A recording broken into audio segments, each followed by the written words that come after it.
మాకిప్పుడు ఆసిమ్ మాలిక్ అని ఒక ఆయన వచ్చాడు. ఎవరో తెలుసా? ఆయన ఇంటర్ సర్వీసెస్ ఇంటెలిజెన్స్ చీఫ్. ఈయనకి ఇంకో ఉద్యోగం కూడా కొత్తగా పాకిస్తాన్ ప్రభుత్వం ఇచ్చింది. ఆ ఉద్యోగం ఏంటంటే నేషనల్ సెక్యూరిటీ అడ్వైజర్, జాతీయ భద్రతా సలహాదారు. మనకు అజిత్ దోవల్ గారు ఉన్నారు కదా, వారికి మళ్ళీ అనమాట వీరు. ఈయనేమో డిఫెన్స్ మినిస్టర్. అవాకులు చవాకులు ఎలా పెలాలో ఈయన దగ్గరికి వెళ్ళి ప్రత్యేకమైన తరగతులు తీసుకుంటే బాగా చెప్తారు ఆయన.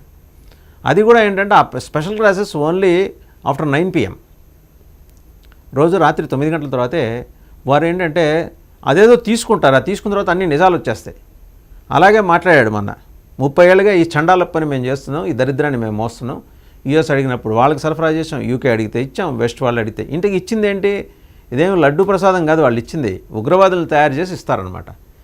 ఈ మహానుభావుడు చెప్పిన దాని ప్రకారం ఏంటంటే 5 ఉగ్ర సంస్థల మూలాలు అక్కడ ఆ దేశం పైనకి ఎంత కనిపిస్తుందో అంత లోతు పాతుకుపోయి ఉన్నాయి. జైషే మొహమ్మద్, లష్కరే తోయిబా, అలాగే హమాస్ ఎక్కడో ఇజ్రాయెల్లో ఉన్నా సరే ఆ మూలాలు కూడా ఇక్కడ ఉన్నాయి. ఐసిస్ సిద్ధాంతానికి పాకిస్తాన్ సిద్ధాంతానికి అసలు పడదు. వాళ్ళు కంప్లీట్ ఇస్లాం ఫాలో అవుతారు, ఇస్లాంకి భిన్నంగా వీళ్ళు ఉంటారు. ఐసిస్ ఏం చెప్తుంది? లిక్కర్ వద్దంటుంది.